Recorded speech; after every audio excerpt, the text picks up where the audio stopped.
Well, try to make a shaky tablet video about my current satellite setup. We're looking at sunset right now at EN11. I'm using my iPad to film this. I'm gonna probably try to set you somewhere where you can maybe watch how I do this, and I think it's a pretty decent idea for a quick backyard setup. I can get this thing all put together and ready to go and tracking a satellite in about 5 minutes, and that means from 0 to 100. I keep this box down in the basement. The speaker tripod stays in the garage, and the antenna is hanging up on the wall out in the garage. I can get everything all set up in about 5 minutes. That includes running downstairs to grab the radio. The sat box I just have slid into this thing. It's kind of wedged in there with some foam rubber, and this is just a 3D printed bracket that's screwed straight to the wood.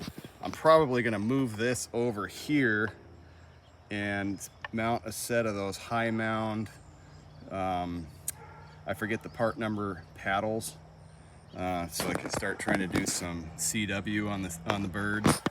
And then, you know, my antenna, I gutted my old camera tripod, and it just, let me see if I can show you. I should do a video of setting it all up, but you can see there's the worm gear from the old tripod, and this just fits right down in there.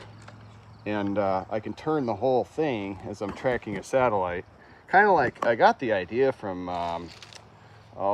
is it KG4AKV or something like that, Space Comms channel, and relatively short coax runs. I tried to do some current chokes up there, as you can see, and everything just kind of plugs into the back. I have the battery down there. I don't know if that's focusing very well.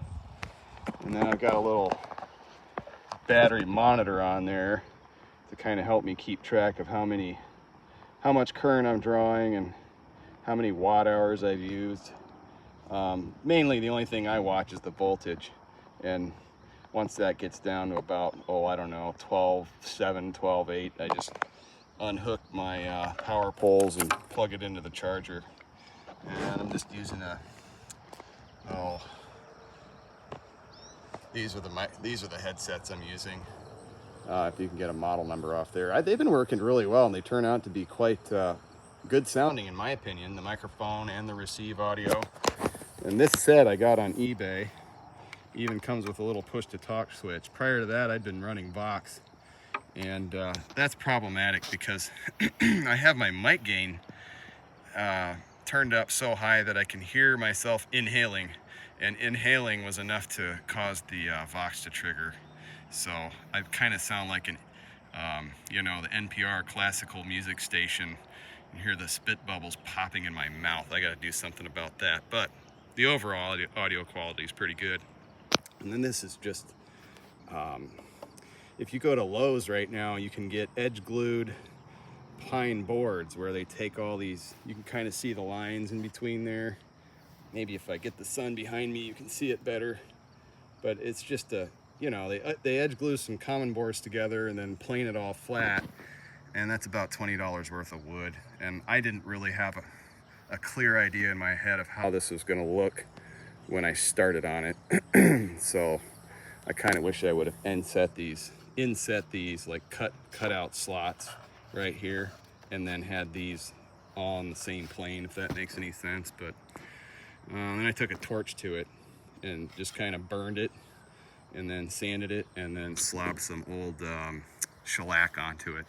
So that's the system. I'm gonna try to set this camera up to show how I use it. NC0Q.